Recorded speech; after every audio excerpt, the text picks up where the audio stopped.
পশ্চিমবঙ্গ থেকে উড়িষ্যাতে যাওয়া বাংলাভাষীদের ওপরে চলছে ধারাবাহিক নির্যাতন। অভিযোগ, আধার কার্ড, ভোটার কার্ড থেকে শনাক্তকরণের পর বাংলাভাষীদের ব্যাপক মারধর করা হচ্ছে, কেড়ে নেওয়া হচ্ছে মালপত্র, এমনকি তাড়িয়ে দেওয়া হচ্ছে উড়িষ্যা থেকে। ইতিমধ্যে উড়িষ্যা থেকে বহু বাংলাভাষী শ্রমিক থেকে ক্ষুদ্র ব্যবসায়ীরা ফিরে আসতে বাধ্য হয়েছেন মুর্শিদাবাদ, মালদা, বীরভূম প্রভৃতি জেলাতে।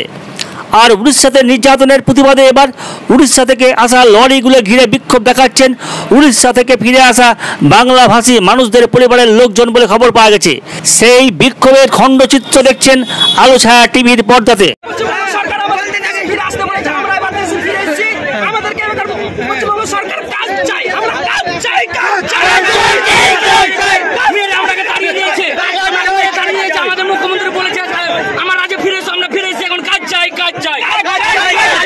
আপনারা কি উড়িষ্যায় ছিলেন? আমরা উড়িষ্যা ছিলাম, আমরা উড়িষ্যা থেকে মেরে তাড়িয়ে দিয়েছে। কি কাজের উদ্দেশ্যে গিয়েছিলেন? আমরা ফেরি করতে গিয়েছিলাম, গ্রামে যে আমরাকে মেরেছে, বুকে লাত মেরেছে, আমার এই বুকে লাত মেরেছে। আচ্ছা, আপনাদের মূলত কি কারণ আজকে বিক্ষোভ?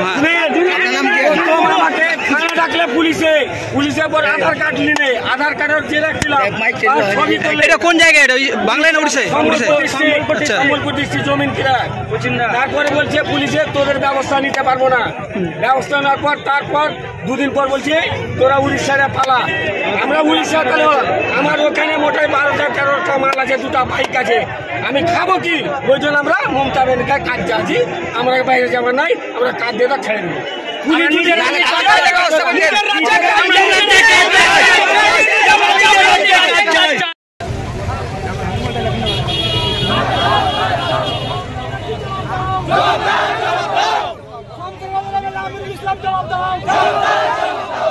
তুমি কোথায় লুকিয়েছো? তুমি জবাব দাও। সকাল থেকে আছি, আমি তোমার খবর নেই কেন? জবাব দাও। খলিলুল ইসলাম জবাব দাও। আমরা পশ্চিম বাংলাভাষী লোক উড়িষ্যায় গিয়ে বাংলাদেশি বলে মার খেয়েছি, তুমি জবাব দাও। তুমি বললে দেশে ফিরে এসে আমরা এসছি, 8 দিন হলো আমাদেরকে কাজ।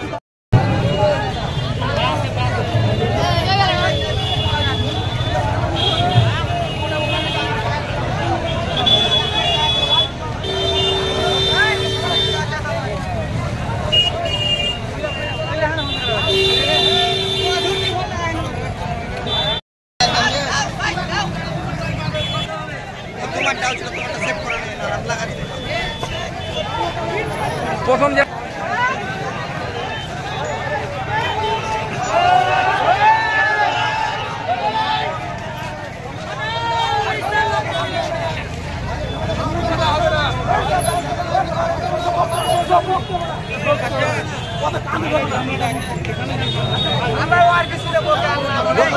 আমাদের লাভ নেই।